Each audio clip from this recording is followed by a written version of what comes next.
There we go. And I know that more folks will be arriving, so I'll be sharing some things in the chat, but just remember that you can download stuff from the chat at any time, but we will be posting these slides in the members only section of the website in a few days with the recording, the slide deck. If there's any more information, that will be there too, but we will also be likely adding information to the website as we go. And our panel is going to tell you a little bit more about that. So just a couple of quick housekeeping type things. Just remember, we're on Zoom. And if you don't know how to do Zoom by now, you might have been under a rock for a couple of years. So that's all I'm going to say about that. And we'll do some quick introductions of our presenters and panelists. And then we'll have the presentation with some time for questions at the end, lots of time for questions. And then just a couple of quick announcements. And this webinar is scheduled, I believe, for 1 hour. And so we'll go ahead and get started. First of all, I want to introduce our two panelists, Jordania and Emily. And Jordania has had a passion for volunteerism and has been serving the profession for 12 years. She has built many volunteer programs from the ground up and seen them thrive.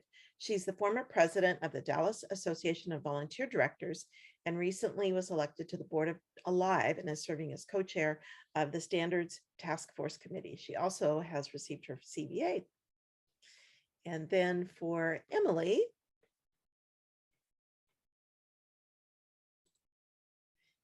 she has over 30 years experience leading volunteer engagement and developing volunteer management systems for organizations in a variety of industries. She stays involved in the field through her writing, participation in various professional organizations, presenting and facilitating webinars on various volunteer engagement topics. Emily has also served on the board of Alive for 9 years as the chair of programs and advocacy, and she continues to serve on the committee and is the co-chair of the Alive Standards Task Force.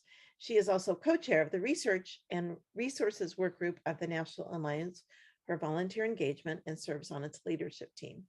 Emily wrote her thesis on transformative volunteer management for a master's degree in human science. And also on our panel today is Christina Basie. And Christina is the volunteer engagement professional at the Food Bank of Indianapolis and also leads a community of practice for food banks. And I invite you to check that out if you are involved in any type of hunger or food bank related industry within volunteer engagement. But this team and more have been working on this for a very long time. So I'm going to go ahead and let Jordania Reeves start with her presentation.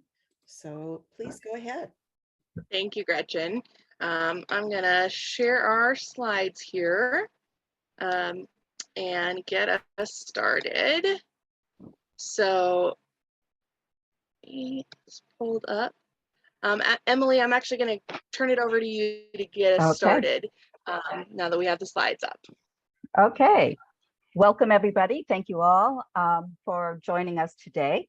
And I'm hoping that some of you had a chance to read through the Alive standards, our new Alive standards. They've been up for about a month.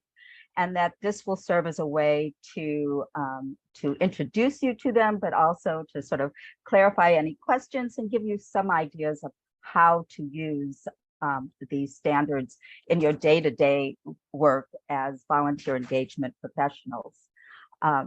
So let's start with a little bit of an agenda. Next slide, thank you. So today, what we're going to do is we're going to introduce you to the standards, why we did this, what our philosophy is. We are going to go over a little bit on the terminology that we use within the standards and clarify that. We're also going to then review the 7 standards and the self-evaluation tool.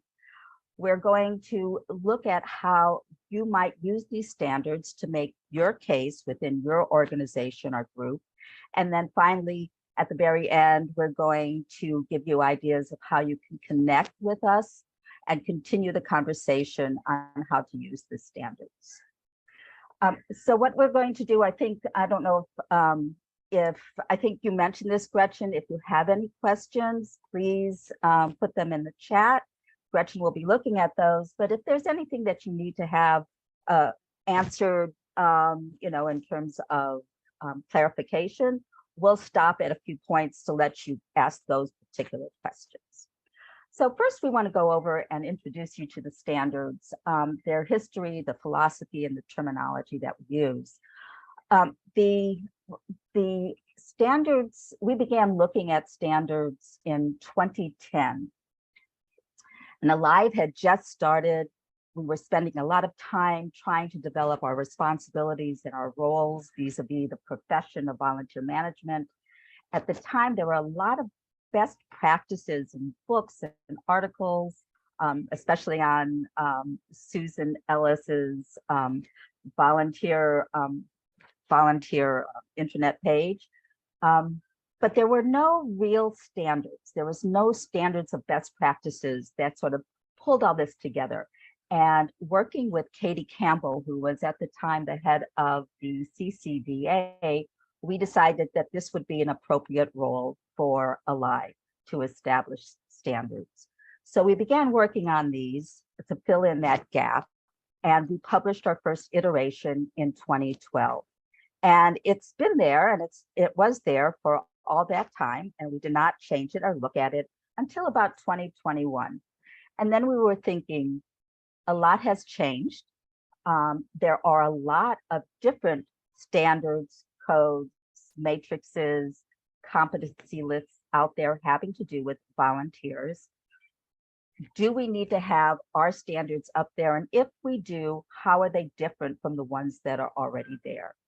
So we reviewed a lot of different standards that are out there, like CCVA's competencies, American Association for Museum Volunteers, they have one, Service Enterprise, and others from Canada and the United States. And we realized that there was one thing missing, and that was looking at volunteer engagement per se in a way that is general enough to apply to all sorts of different industries and situations, organizational structures, that is talking to the volunteer engagement manager about what they should do to build a good program.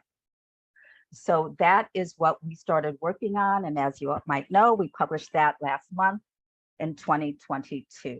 And that is our current standards.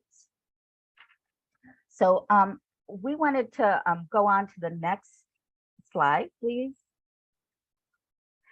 We know that there are a lot of standards out there and a lot of different codes, best practices. So we'd like to take a little bit of a poll, Gretchen, please, and want to know, have you used something like this? And if you haven't, do you want to? Or do you just not really have an idea of what standards are and how they might be used?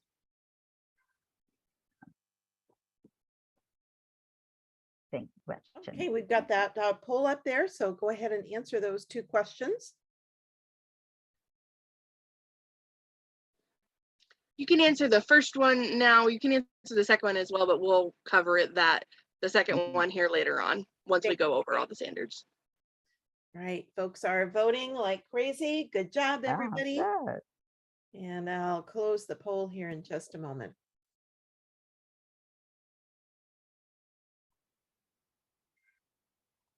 Oh, this is an interesting feedback.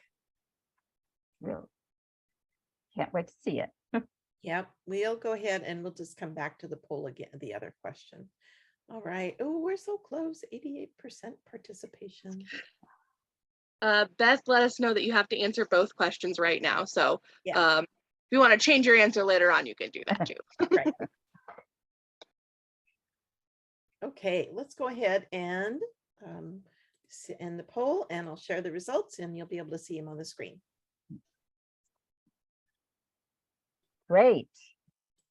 So this is great. 63% of you have said that you have used something like this in your work in the past.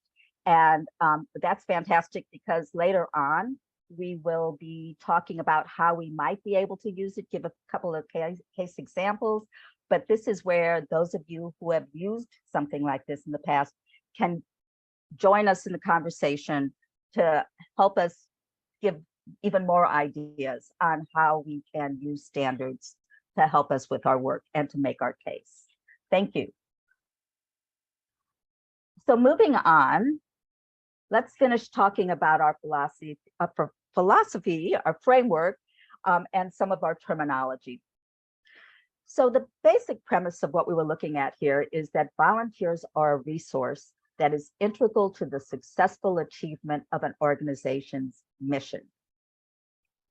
Volunteer engagement is necessary. I think we all probably, if you're here, to a certain degree agree with that. It's necessary for an organization to sustain itself, to build capacity, to adapt to rapidly changing circumstances, and to be resilient. But volunteer engagement does not just happen spontaneously or haphazardly. It needs to be strategic throughout the organization. And in order to do that, it requires knowledgeable, thoughtful leadership and management. And these standards are meant as a tool for those leaders and managers to ensure that volunteers are strategically engaged within their organization. So that's our basic premise. Next slide. And in doing that, what we tried to do is to make sure that these standards were, I'm going to use the word generic enough to be applicable to any industry and any organizational structure.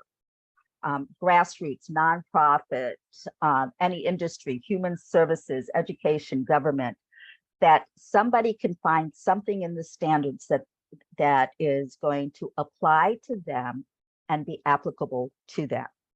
And at the same time, we want to focus on some of the timely issues like adaptability, resilience, diversity, equity, accessibility, and inclusion. These are issues that are very, very important these days. And we wanted to make sure that they are so important that they are incorporated within all 7 standards. And that also leads us to terminology. So there's always a lot of debate these days on how we talk about volunteers, volunteering, volunteer management, the people who lead volunteers. In order to be able to really get these standards out there in a way that they are really usable, we had to decide on some terms. And so what we did is we came up with a sort of a glossary of terminology. Volunteer engagement is volunteer involvement throughout the entire organizational infrastructure. It's not program specific. Volunteer engagement is about the volunteers volunteering throughout the organization. Volunteer management is leading, managing, and developing this volunteer engagement. A volunteer program or a volunteer department refers to, in many organizations, a specific program is responsible for the administration, the management, and the leadership of volunteer engagement. Those would be your volunteer programs and volunteer department. We use the term volunteer engagement professional to refer to you, the individual who is responsible for managing and leading volunteers. Now we realize that depending on the organization, this person's title, your title might be different. Volunteer director, volunteer manager, volunteer coordinator. If this person might have this as their entire job or as part of their job, they may be paid or not paid. They may be volunteers themselves. But the person who's in charge and responsible for managing and leading volunteers is our volunteer engagement professional. And finally, you will see DEAI referred to occasionally, and that of course refers to diversity, equity, accessibility, and inclusion, which again, like I said before, is incorporated throughout the standards. So at this time, we're going to change gears and we're going to go into talking about the standards themselves. Unless there is a specific question that needs clarification, otherwise we'll hold this off to the end. Okay. Jordania? Any questions? So go ahead. All Jordana. right. Well, we're going to jump right into the standards here. And what I'm going to do is just walk you through, like Emily mentioned, we have 7 standards that we have compiled, and they cover a range of topics. So as you can see, there's a lot of text on this slide, and that's what it's going to look like for the next 7 slides. But I just want to take a moment and walk you through the what we have decided would be an achievement for meeting this standard, and then talk about a couple of the action steps that we've determined to kind of get you to that point if you haven't met that standard. So our first standard is organizational readiness and strategy.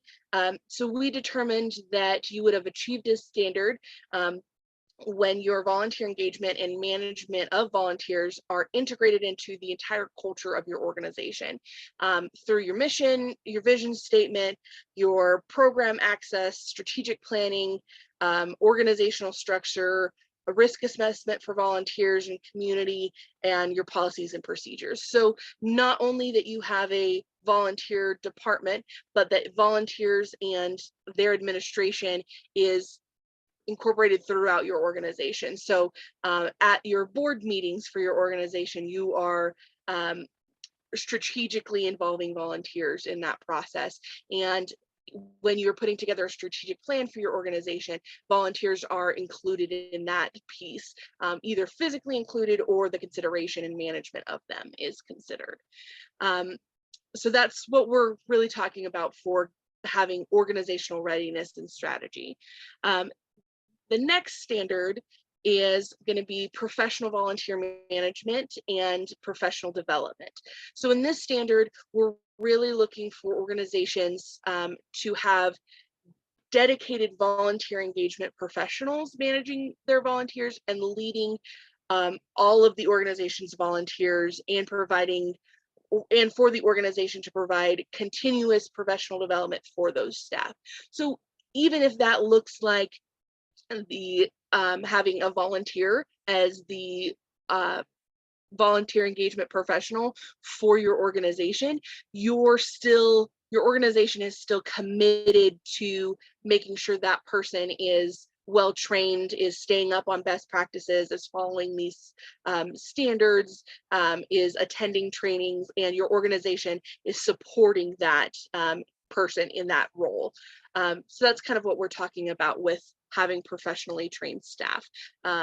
Another piece of this can include supporting volunteer engagement staff in professional certifications like the CVA.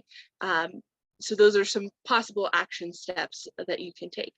Now in the actual standards document, all of this information that we're giving you today is much more detailed and laid out, and we'll talk about the self-evaluation tool that you can use to see where you are in this process as we're going along. So the next standard we're going to talk about is number 3, recruitment and screening. So in this standard, we think that it's important for an organization to have developed and deployed a recruitment strategy, which is tied to the needs of the organization and the community that it serves. And it also reflects the target volunteers' motivation for serving and builds the appropriate diversity into the volunteer core. So in doing that, that's making sure that your organization has a process in place for screening volunteers, making sure that that is equitable across your organization and for all of the volunteers involved, and that it is meeting the needs of your organization, whether that's a food bank that is bringing on a lot of people to sort through donations, or whether that's a domestic violence shelter where you're screening volunteers individually and doing background checks and doing very specific training to work with your clientele. Having that process set up and defined, and making sure that it is equitable across your organization, and that meets the needs of your organization and the motivation of your volunteers who are involved. So then let's go on to number 4. And I know I'm running through these very quickly, but if you have any questions, pop them in the chat and we will cover those as we come to the end of this section, okay? So the next one we're going to talk about is orientation and training. This standard is achieved when you've provided your volunteers with a comprehensive orientation that affirms that each volunteer's commitment to it affirms each volunteer's commitment to the organization and to their specific volunteer role. This standard's also met when your organization has implemented regular and ongoing comprehensive training designed to provide the volunteers with the information and skills required to do their job with ease. So that means your organization is onboarding volunteers in a way that is appropriate for your organization, but also is giving them the most out of the experience, so that they are confident, well-trained, ready to do the task that you have for them. That's going to look different for every organization, and what I do at my organization, my orientation may be a lot more detailed and extensive than what someone else might do at theirs. But meeting the standard is having some type of training and orientation for your volunteers, so that they're prepared for their role, and that you are checking in and making sure that that training is up to date, that as things change in your organization, that volunteers are brought along in that process, so that they are as well equipped as they can be. Then standard number 5 is supervision and support. This standard is going to be achieved by making sure that there's adequate supervision for the role that the volunteer is performing, and that they have ongoing support, while encouraging effective and appropriate two-way communication. Supervision increases the motivation of volunteers and helps to ensure that the organization's mission is met, and it gives a volunteer a sense of engagement and belonging with the organization. So this may mean you, as the volunteer engagement professional, are doing the supervision of your volunteers, but this also might mean your role might be different in your organization, and you are responsible for the onboarding, but internal staff or internal volunteer leads in your organization are actually doing the supervision and supporting those volunteers. But some of the action steps for this standard are ensuring that that is a clear pathway, that volunteers, if they're not being supervised by you, they understand that they're reporting to someone else and who that person is and how to effectively communicate with that person, whether that's just being on site or whether they have external communication with them, however that looks for your organization, but just making sure that that is a clear path for them, and that volunteers know if there's an issue, if there's they're going to be late or cancel a shift or whatever the case might be, that they know a clear person that they're communicating that to, or a clear process that needs to be communicated, so that they have ongoing supervision in their role, but also support when they're not performing that role. So our 6th standard is going to be the acknowledgement of volunteers. So you will achieve this standard when your organization embraces and commits resources to active and year-round volunteer recognition and appreciation efforts. Every volunteer feels appreciated for their contribution to your organization's mission, and volunteers of all backgrounds have their identity respected and honored. So some action steps for this are ensuring that your organization has committed those resources to be able to provide adequate volunteer appreciation.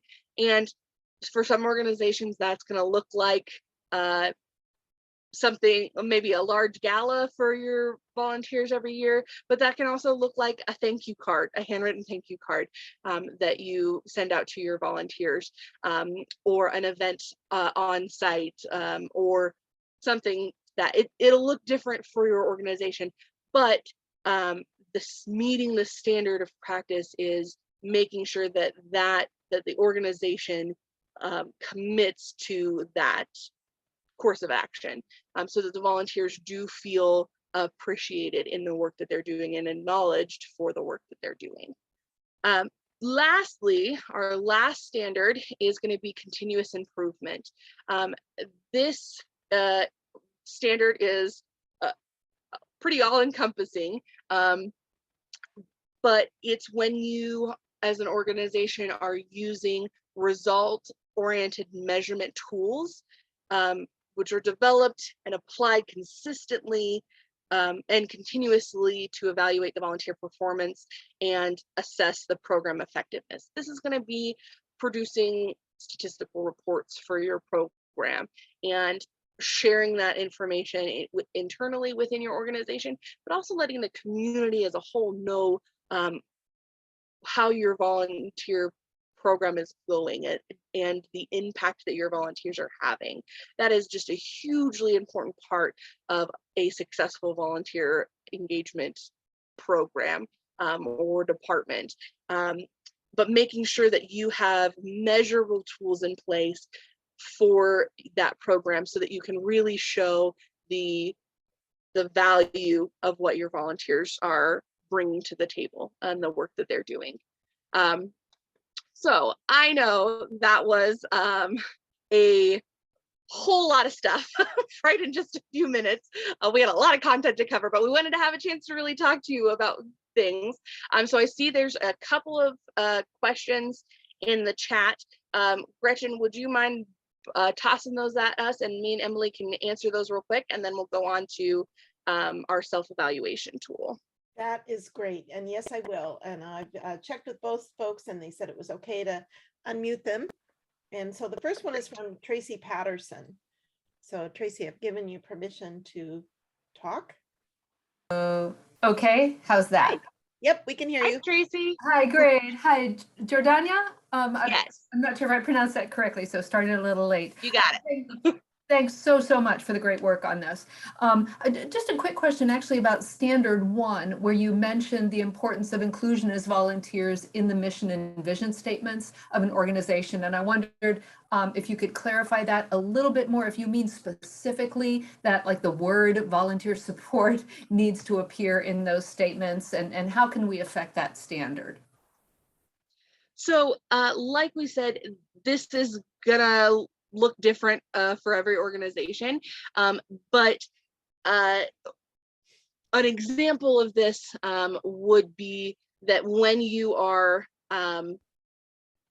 crafting, when your organization is crafting their strategic plan, that strategically involving volunteers in the mission work.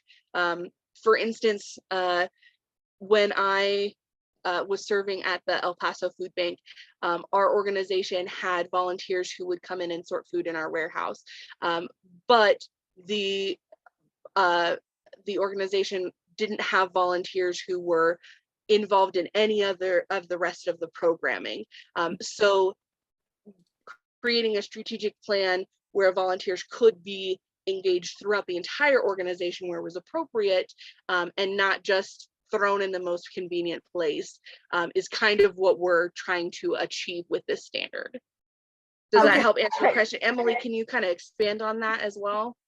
Yes, and I'll give an example. And again, like Jordania said, this can be, this is going to be different for every organization. But I'm looking at action step number 1. at a very large homeless program in San Diego. I was the director of volunteers for 5 years. When it came time to look at and redevelop our mission vision statement, I was included at the table with the other directors in developing that mission vision statement.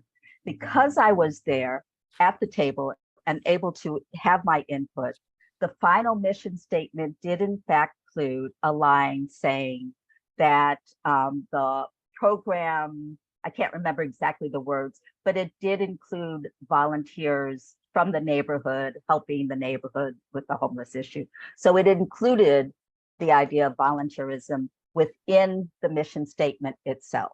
So both of those things that Jordania is talking about, it was not only that we had input into the mission statement development, but we then also, meaning volunteer engagement, was also reflected in that mission statement. Does that answer your question, Tracy? It does, but my understanding is that second component where volunteers are specifically mentioned as part of your mission statement is not necessarily required for fulfilling this standard. Exactly. Got it. Exactly. Thank you so much. So the purpose of the action steps is to give you guidance in a direction you can go. But what we're looking for is for that you've achieved this standard when goals to be met. So not necessarily going through each action step and saying, yes, I've done yes, yes, yes, yes, yes, but that's supposed to be just a guide to kind of get you to that process, if that makes sense. Very helpful. Great. Was there any other questions? Yeah, there was a hand raised from Adrienne. And I'm going to go ahead and unmute you, Adrienne. If you're able to talk, please go ahead.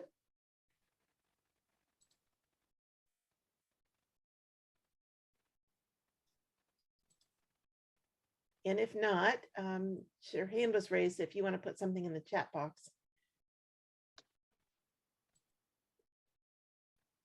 And she is not responding, so I don't know. All right, well, if we can move on. Was there any other questions? And we can swing back around to this question a little later on. I don't see anything, but there are some general comments about thanks for your work.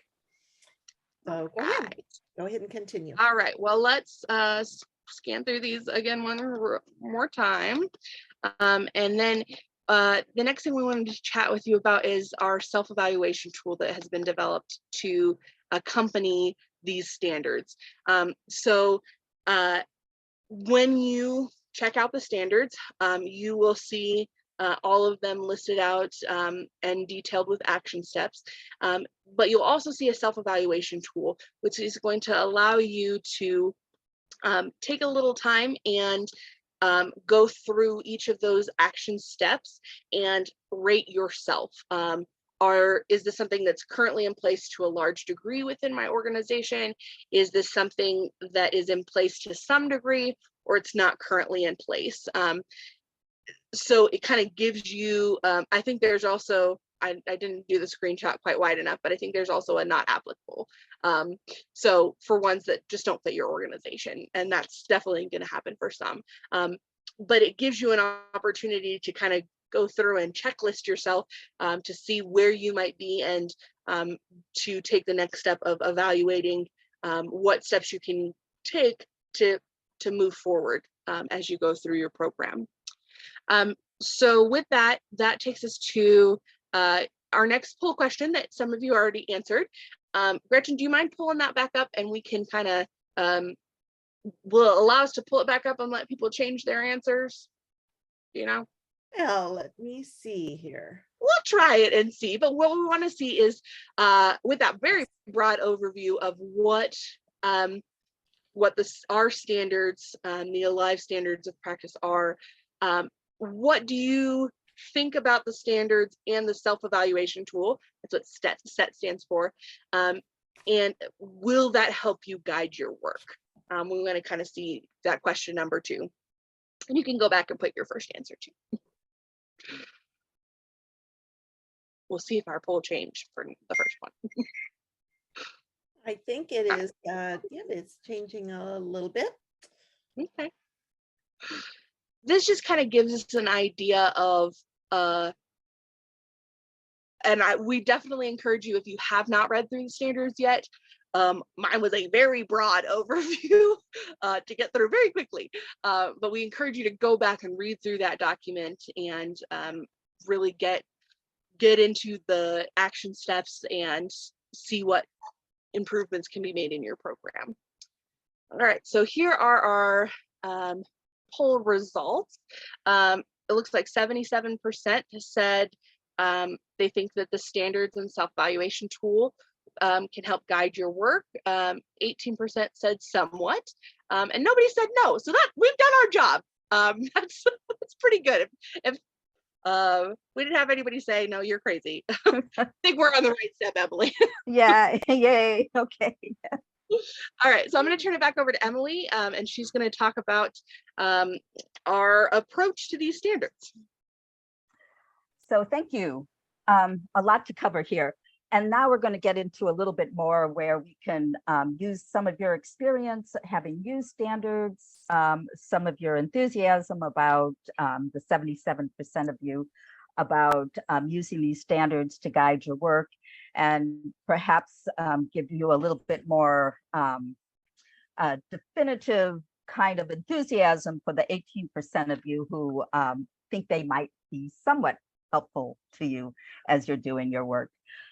Our approach when we wrote these standards was not only, again, like I said, to be generic, but to be specific, to be applicable to all different situations. But we also wrote the standards to be both inspirational and aspirational. And by that we mean that these standards and the standard self-evaluation tool set can be used by you if you are new to the field, if your organization is new and has never had volunteers, or if you are a seasoned, what we're calling a seasoned volunteer engagement professional who has had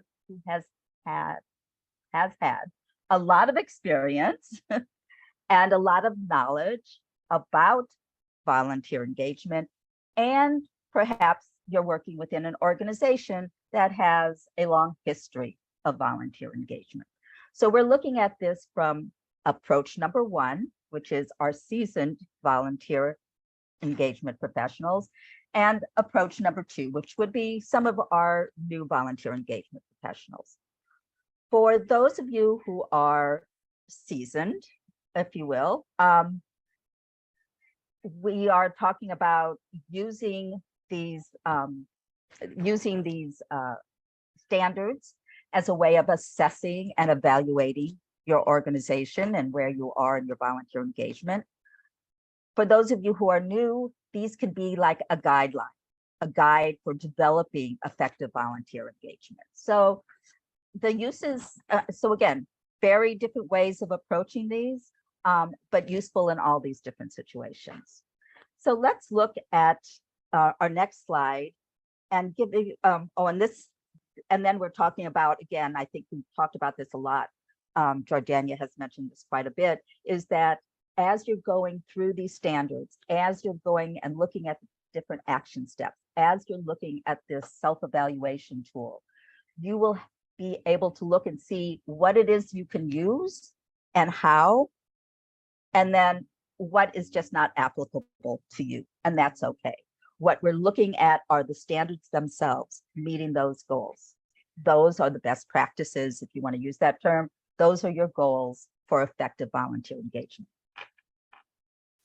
So in making your case, in the next slide, so in making your case, you now have an idea of what the 7 standards are and a little bit of an idea of how to use them and the action steps. And you have a little bit of an introduction to the self-evaluation tool. Now we're going to talk about how can we really use these to make your case. Some suggestions. Before you make your case, you have to answer the next question. Where are you now in your organization? What is your level of experience? Is volunteer engagement in your organization new, something that's being developed, or is it firmly entrenched already? Before we talk about some case studies, take a few minutes to think and maybe jot down where you think you are in your organization now.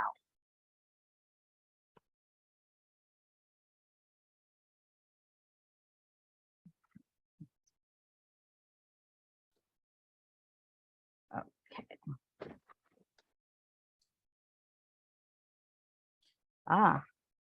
Looking at some of our, Feel free to answer that question in the chat too. yes, thank you. Okay, I'm going to give you what, okay, I don't know, I think we're, oh, So Brandy said we rely heavily on our volunteers. I feel you, Brandy.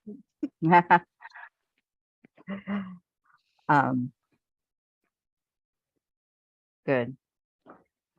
I like what Brenda said, that every other discipline in our organization has standards, and these standards will help guide, validate, and give credibility. That's interesting, Brenda. That's not a question, a word that we've used before, but you're right. Give credibility and underscore the value of volunteer engagement. I like that word, credibility. So let's move on to making your case.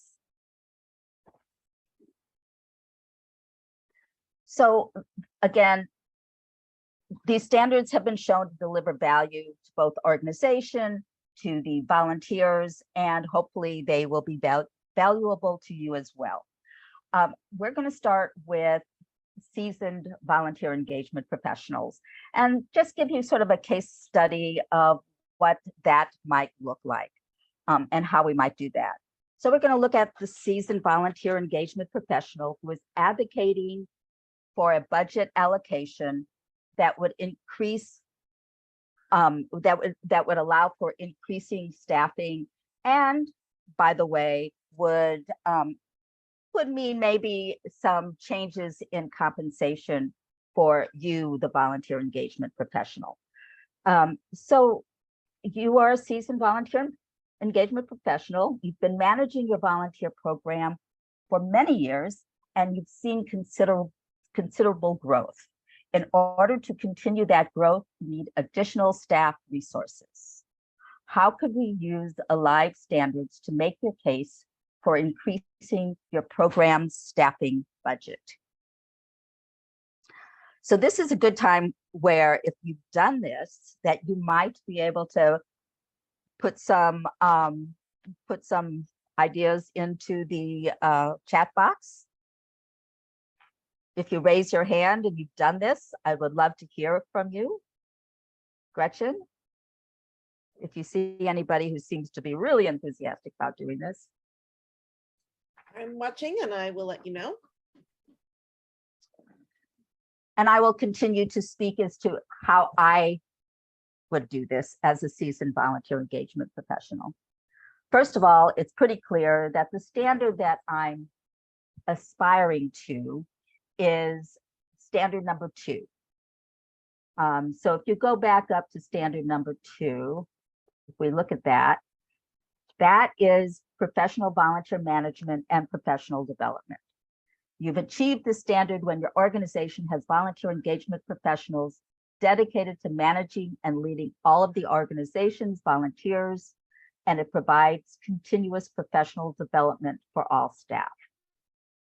So this is the basis of my case, is that we need to have a professional, trained, knowledgeable volunteer engagement staff in order to be adequately grow and handle this growing volunteer engagement core that we have. The other standards that I would go back to in order to bolster my case are obviously standard number 7, continuous improvement, collecting data, collecting reports, testimonials from volunteers and clients showing that the program has grown and how it has transformed the organization, the clients, and the volunteers. And like Brenda says, show the ROI, show how the volunteers give money as donors too. Very good. And that, thank you, Brenda, leads us to standard 5, supervision and support, because this is the crux of your argument. It's in order to be able to really provide that best kind of service to the organization and the best kind of service to the volunteers, we really need to have that adequate supervision and support, which your argument is we can't do that with the staffing as it is right now. We need additional staff resources, and additional staff resources include additional investment in the staffing. That would also include a change perhaps in the structure of the volunteer engagement staffing, to maybe include you having a promotion to the role of volunteer director and hiring on a new volunteer manager. However it works within your organization, your argument is, in order to be able to meet standard number 5 in terms of supervision and support, we really do need to have additional staff resources in order to meet standard number 2, professional development and engagement. So that's just one example of how we might use that. Any other thoughts about this one? Brenda's got a comment in the chat. Show the money numbers percentage, ROI, Right. show how volunteer give dollars as donors too. Exactly. So all of these are put together your argument. So I guess what we're trying to show here is that these are both aspirational in terms of we want to meet that standard number 2 of professional leadership that is adequate. And then this is part of your basic argument, looking at the other standards. Standard number 5, you need that additional professional staffing in order to be able to meet the supervision and support needs of your volunteers and the organization. Emily, we also had a question from Ashley asking if you could speak to how you would use this to begin and support the drive for C-suite representation. It's a great question, Ashley. That is a great question. And one. That's a tough one, right?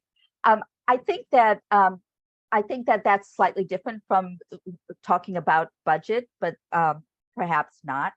I think that in terms of supporting the drive for C-suite representation, which is really goes back to standard number 1, right? Organizational readiness, is about showing that, first of all, volunteer engagement needs to be integrated throughout the organization, showing how, in terms of volunteer engagement, and this covers many of the different standards, in terms of volunteer engagement, financially, it goes back to what Brenda says, volunteers are donors. So we have something to do with fund development. You have something to do with public relations in terms of volunteers going out into the community and talking about their experience. Good, I hope, not bad. It talks about orientations and trainings, those standards as far as are the volunteers really brought in and bought into the organization's mission so that they can talk about their commitment to the mission, not just to their volunteer role. A lot of the standards bolster your advocacy to say that the role of volunteer engagement is so important that it really needs to be at the C-suite level in terms of representation. Does that kind of answer your question, Ashley? That's just one example. Everybody is going to have to look at it in their own way. That's how I'd look at it. We got And I a think- great comment from Shirley. So glad Yes. you still actively involved in our passion. Emily, keep up the great work. Go ahead, Jordania. I'm sorry. To kind of piggyback on Ashley's question, I think one of our goals for these standards was to hopefully see organizations take this document and implement all of these and meet all of these standards to some extent, and to a wide extent. And I think by doing that, your organization is setting itself up for that representation at the C-suite level. When you are meeting all of these standards, you're doing great. That's right. And we know hopefully there's a lot of organizations that are close there, but in our experience, we know that there are organizations that aren't yet. And so we hope that you can use this guide to kind of get your organization to that place, meeting those standards, and then it's a natural evolution to have representation in the C-suite at that point. Right. That's a really good point, Jordania. I'm going to turn it over to Jordania, who's going to talk about our second case for the new VEP. So for this case study, we were looking at the question that you might be a new volunteer engagement professional in your organization that may have an established volunteer program, but that volunteer program has over 1,000 volunteers and is still using paper sign-in sheets for your volunteer efforts. How could you and your organization use the ALIVE standards to make your case for updating your program and modernizing it? Does anybody have some comments they want to throw in the chat? I see a couple messages going up. Emily's contact information right there if you need that. So Sorry. I'm going to give you an example. I was in this, as I started as a volunteer engagement professional 12 years ago. This is my case. This is my story, because I came to an organization that had a lovely volunteer supervisor who had been there for 20 years, and she was 74 years old and hired me to retire and to take over her volunteer program.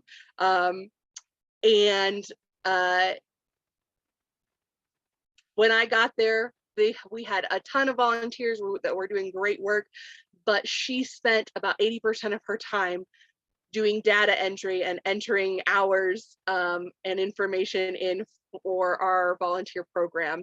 And that was it. And then only 20% of her time was actually spent with volunteers or engaging volunteers or recruiting new volunteers or anything to that extent. So not having these standards, which would have been super helpful back in the day, using them now, there are so many ways that I would be able to make my case for updating the volunteer program. So the ones that I particularly used would be particularly standard 1 for organizational readiness. So even though we had been doing volunteers as an organization, had been doing volunteers for a long time, there wasn't a lot of formal processes set up, and the organization wasn't greatly set up to onboard volunteers in an efficient way, to record their information in an efficient way, and that definitely made it challenging. So starting from the very beginning and using action steps similar to what you can find in standard 1 is how I modernized the program. And for any of you that are in that similar boat, we got from those 1,000 volunteers on paper sign-in sheets to 6 years later, when I left the program, we had over 12,000 volunteers, and I did about 5% of my week was data entry or reporting processes. So significant improvement. We also grew our staff from 1 staff member to 4 staff members when I transitioned out of that organization. So it is possible to make it there. I know we're running short on time, so I'm gonna go through the last couple of things, and hopefully we have another minute left to chat at the end if you have any additional questions or comments. So the future roadmap, how we want to see you use these steps is, first, if you haven't already, go check out the standards. So I'm going to put a link in here in just a second. Check out the standards, look at the self-evaluation tool, then use that, see where you are after going through the self-evaluation tool, and put a plan together to make a case in your organization, whether that is working on standard 1 and setting up that framework, or whether it's working on standard 7 and doing that continuous improvement. Then we want to know how it's going. We've put a lot of work into these standards. Our committee has met monthly and sometimes more than every month for a couple of years. We want to know how it's going, what you've used, other ways that you've used these standards outside of what we've outlined, other action steps that you've taken, because this is a living document and we want to continue to improve this document over time.